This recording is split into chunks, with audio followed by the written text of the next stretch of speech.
नए नगर का नाम श्री हरि गोविंदपुर रखना। गुरुजी का सूबा जालंधर से युद्ध और व्यास नदी के किनारे नया नगर बसाने की खबर जब बाबा बुड्ढा जी को अमृतसर में हुई तो आप जी भाई गुरदास जी आदि सिखों को लेकर गुरु जी के पास गए। सारा नगर बनता देखकर बाबा जी ने कहा कि इसका नाम गुरु जी के नाम पर श्री गुरु हरि गोविंदपुर रखना ही उपयुक्त होगा, जिसे गुरु जी ने स्वीकार कर लिया और यही नाम प्रसिद्ध हो गया। कुछ दिन गुरु जी के पास निवास करके बाबा बुड्ढा जी की आज्ञा लेकर अपने गांव रमदास जाने लगे तो आप जी ने प्रार्थना की कि बादशाह, मेरी यह प्रार्थना है कि अंत समय में मुझे आपके दर्शन हो जाएं। गुरु जी ने कहा कि बाबा जी, आपकी इच्छा पूरी हो जाएगी। बाबा बुड्ढा जी का परलोक गमन। गुरु जी के पास से जाकर 2 महीने के बाद बाबा बुड्ढा जी को संदेश आ गया कि मेरा अंत समय आ गया है, आप जी आकर दर्शन दे दो। संदेश मिलते ही गुरु जी अपने साथ घोड़े सवारों का एक जत्था लेकर गांव रमदास बाबा जी के पास पहुंच गए। गुरु जी के दर्शन करके बाबा जी बड़े खुश हुए और कहा कि मेरे पुत्र भाने का बाजू आप जी के हाथ में है, आप जी ने इस पर कृपा दृष्टि रखनी है। तदुपरांत तीसरे दिन बाबा जी ने गुरु जी को नमस्कार किया और चादर तानकर लेट गए। रबाबियों ने कीर्तन आरंभ कर दिया, जिसकी धुन में गुरु जी का ध्यान करते हुए बाबा जी शरीर त्याग कर परम ज्योत में लीन हो गए। गुरु जी ने बाबा जी के मृत शरीर का अपने हाथों संस्कार किया और तदुपरांत 17वीं वाले दिन भाई भाने को पगड़ी बंधवाकर बाबा बुड्ढा जी की जगह गद्दी पर बैठा दिया। गुरु जी यहाँ से वापस हरि गोविंदपुर चले गए। गुरु जी ने करतारपुर के दर्शन करने। एक दिन हरि गोविंदपुर से शिकार खेलते हुए गुरु जी भाई भाने के पास रमदास आ गए। 2 दिन विश्राम करके गुरु जी भाई भाने को साथ लेकर श्री गुरु नानक देव जी के स्थान करतारपुर दर्शन करने रावी से पार चले गए।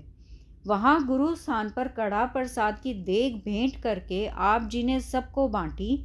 फिर गुरु जी ने रावी से इस ओर आकर गुरु नानक साहिब जी के देहुरे यानी डेरा बाबा नानक के दर्शन किए। बाबा लक्ष्मीदास जी के सुपुत्र धर्मचंद जी ने आप जी की बहुत सेवा की। जाते समय गुरु जी ने डेरे की भेंट 1000 रुपये देकर अरदास करवाई। तदुपरांत गुरु जी भाई भाने के साथ रमदास आ गए और कुछ दिन विश्राम करके वापस हरि गोविंदपुर पहुंच गए। अमृतसर दिवाली मेला।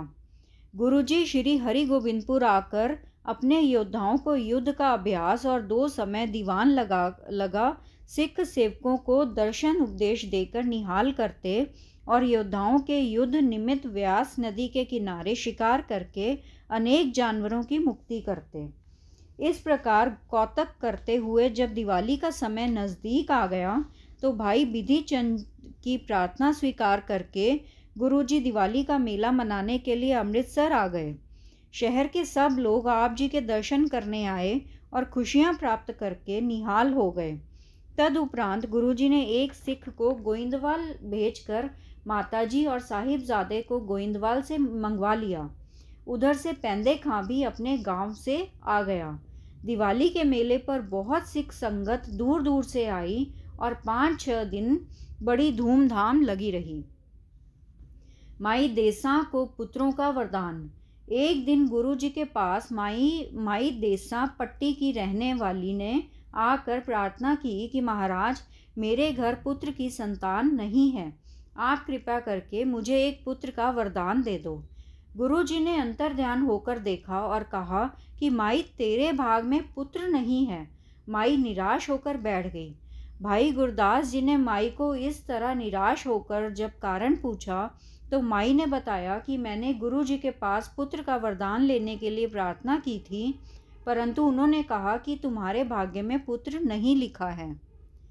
भाई जी ने माई को कहा कि अब जब तुझे फिर गुरु जी को मिलने का समय मिले तो उनसे फिर पुत्र का वरदान मांगना।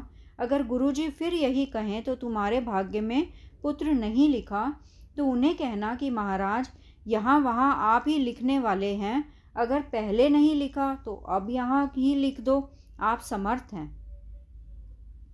दूसरे दिन जब गुरुजी घोड़े पर सवार होकर शिकार को जाने लगे तो माई देसा ने जल्दी से आगे होकर कहा कि महाराज, कृपया करके मुझे एक पुत्र का वरदान बख्शकर मेरी आशा पूरी करो। जब गुरुजी ने कहा कि माई तेरे भाग्य में पुत्र नहीं लिखा है, तो माई देसा ने कलम दवात गुरुजी के आगे रखकर कहा कि सच्चे पातशाह, अगर आप जी ने वहाँ नहीं लिखा तो अब यहाँ ही कृपा करके लिख दो, क्योंकि यहाँ आप ही भाग्य विधाता हो। माई की यह युक्ति की बात सुनकर गुरुजी ने हंसकर कहा, माई तेरे घर पुत्र होगा। देसा ने यह वचन सुनकर गुरुजी के आगे कलम दवात करके कहा कि महाराज, यह वचन मेरे हाथ पर लिख दो ताकि मेरे मन को शांति हो जाए। जब गुरुजी कलम पकड़कर माई के दाएं हाथ पर लिखने लगे तो नीचे से घोड़े के पैर हिलने से 1 की जगह 7 अंक लिखा गया। गुरुजी ने हंसकर कहा, माई तुम 1 लेने आई थी, परंतु स्वाभाविक ही 7 लिखे गए हैं। अब तुम्हारे घर 7 पुत्र होंगे। माई देसा गुरुजी की महिमा का यश गान करती हुई खुशी खुशी अपने घर पट्टी आ गई। श्री अटल राय जी की महिमा। श्री अटल राय जी श्री हरि गोविंद जी के घर माता मरवाही के उदय से पैदा हुए थे। आप जी बड़े होनहार और उदारचित थे। एक दिन आप जी अपने हर उम्र बच्चों के साथ खेल रहे थे। जब संध्या हो गई तो सारे बच्चे अपने घरों को चले गए। रात के समय इनके साथी एक लड़के मोहन को सांप ने काट लिया। उसकी मौत हो गई। उस दिन खेल की बारी मोहन के सिर रह गई थी। दूसरे दिन सुबह अटल राय जी को पता चला कि मोहन सांप के डसने से मर गया है। तब आप जी उसी समय दूसरे बच्चों को साथ लेकर मोहन के घर चले गए और मोहन के गले में अपनी छड़ी डालकर कहा, मोहन उठकर अपनी बारी दे दो, सांप डसने का बहाना न करो। बाबा जी ने इस वचन से मोहन उठकर बैठ गया और साथ चल पड़ा। यह खबर सुनकर श्री गुरु हरि गोविंद जी कुछ समय के लिए चुप हो गए और जब अटल राय जी खेल कर आए तो गुरु जी ने कहा, बेटा, एक म्यान में 2 तलवारें नहीं समा सकती। आपने मरे हुए बालक को जिंदा करने वाला काम जो किया है वह अच्छा नहीं किया है। अब अच्छा यही है कि इस जगत में या तो तुम रहो या हम रहेंगे।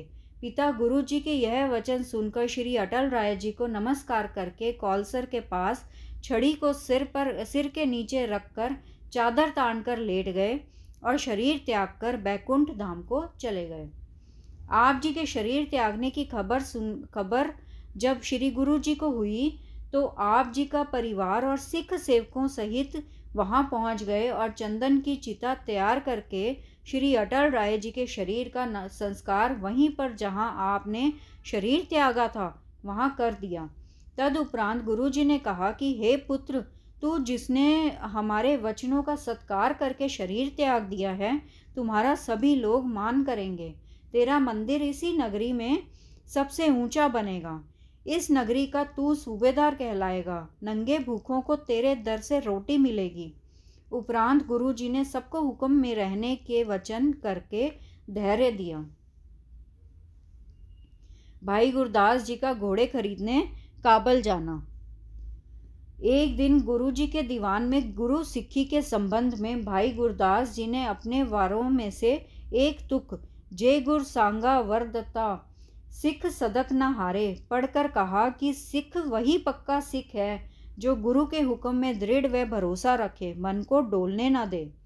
जब इस बात की खबर गुरु जी को मिली तो आप जी ने कहा कि भाई जी को अपने ऊपर अहंकार हो गया है जो सब बुराइयों का मूल है, इसको दूर करना चाहिए। भाई जी के निश्चय को परखने के लिए गुरु जी ने एक दिन भाई जी को कहा कि आप हमारे लिए काबल से अच्छे घोड़े खरीद कर लाओ। जितने पैसे चाहिए वो ले जाओ। हुक्म के अनुसार भाई गुरदास खच्चरों पर रुपयों की खुर्जियाँ लादकर अपने हिफाजत के लिए सिख योद्धे साथ लेकर काबल के घोड़े खरीदने के लिए चल पड़ा। कुछ दिनों के उपरांत पिशावर से निकलकर काबल की घोड़ मंडी में से भाई जी ने कुछ अच्छे घोड़े घोड़े देख कर उनका मूल्य खरा कर लिया। घोड़ों के सौदागरों को रुपया देने के लिए अपने तंबू में जाकर खुर्जियाँ खोली तो भाई जी को ठीकरियाँ ही नजर आई।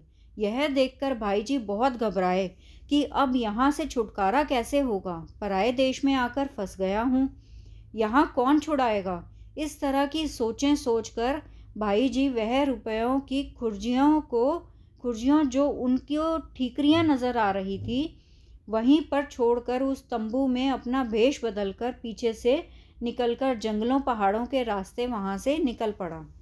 कुछ समय प्रतीक्षा करके जब तंबू के अंदर जाकर भाई जी के साथी सिखों ने देखा कि रुपयों की खुर्जियाँ खुली पड़ी हैं, पीछे से तंबू फटा हुआ है और भाई जी वहाँ नज़दीक में कहीं नज़र नहीं आते, तो उन्होंने रुपया गिनकर सौदागर को घोड़ों का मूल्य दे दिया और आप भाई जी को की देखभाल करके घोड़ों को लेकर अमृतसर आकर सारी वार्ता गुरुजी को बताई। गुरुजी तो सर्वज्ञ थे, सब कुछ समझ गए कि भाई जी कसौटी सह नहीं सके और हिम्मत हार कर दौड़ गए हैं। परंतु भाई जेठा, विधिचंद आदि सिख सारे ही बड़े हैरान हुए कि भाई जी ने यह किया क्या है। सतनाम सतनाम सतनाम जी, वाहे गुरु जी। सतनाम सतनाम सतनाम जी, वाहे गुरु जी। वाहे गुरु तेरा शुक्र है, शुक्र है, शुक्र है तेरा दात्या, तेरा शुक्र है।